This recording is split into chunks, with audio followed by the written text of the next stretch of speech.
ಓಂ ಅರಹಂ ನಮಃ. ಶ್ರೀ ಋಷಭನಾಥಾಯ ನಮಃ.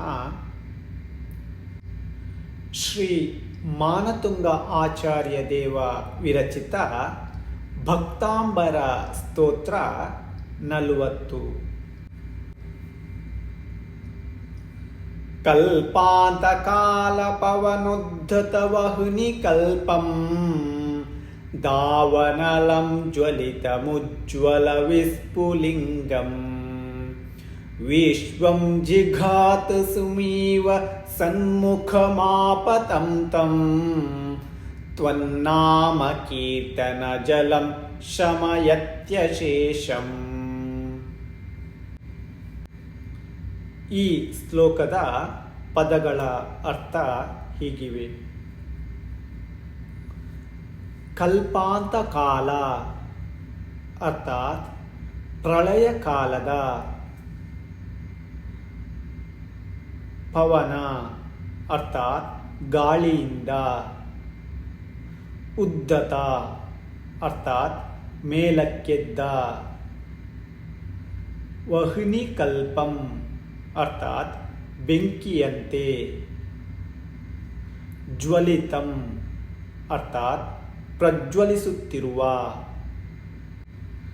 ಉಜ್ವಲ ಅರ್ಥಾತ್ ಪ್ರಕಾಶಮಾನವಾಗಿರುವ,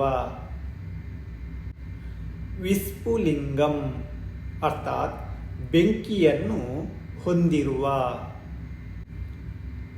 ವಿಶ್ವಂ ಅರ್ಥಾತ್ ಜಗತ್ತನ್ನು, ಜಿಘಾತ ಸುಮೀವ ಅರ್ಥಾತ್ ಸಂಹರಿಸುವಂತೆ, ಅಪ ತಂ ತಂ ದಾವನಲಂ ಅರ್ಥಾತ್ ಉರಿಯುತ್ತಾ ಬರುತ್ತಿರುವ ಕಾಡುಗಿಚ್ಚು, ತ್ವನ್ನಾಮ ಅರ್ಥಾತ್ ನಿಮ್ಮ ಹೆಸರಿನ, ಕೀರ್ತನ ಜಲಂ ಅರ್ಥಾತ್ ಸ್ತೋತ್ರ ಎಂಬ ನೀರಿನಿಂದ, ಅವಶೇಷಂ ಅರ್ಥಾತ್ ಸ್ವಲ್ಪವೂ ಉಳಿಯದ ಹಾಗೆ, ಶಮಯತಿ ಅರ್ಥಾತ್ ಶಮನಗೊಳ್ಳುತ್ತದೆ. ಈ ಶ್ಲೋಕದ ಭಾವಾರ್ಥ ಹೀಗಿವೆ.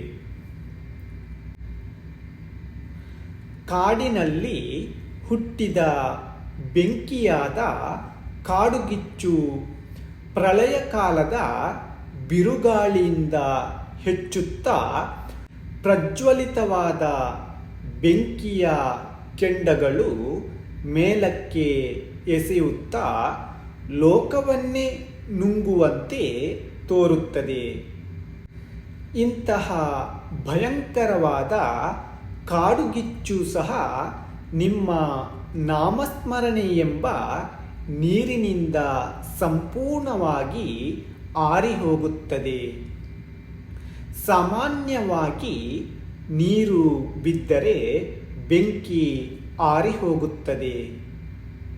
ಅದರಂತೆ ಭಗವಜ್ಜಿನೇಂದ್ರರ ಸ್ತೋತ್ರ ರೂಪದ ನೀರಿನಿಂದ ಕಾಡುಗಿಚ್ಚು ಸಹ ಶಾಂತಗೊಳ್ಳುತ್ತದೆ ಎಂದು ಭಾವವಾಗಿದೆ.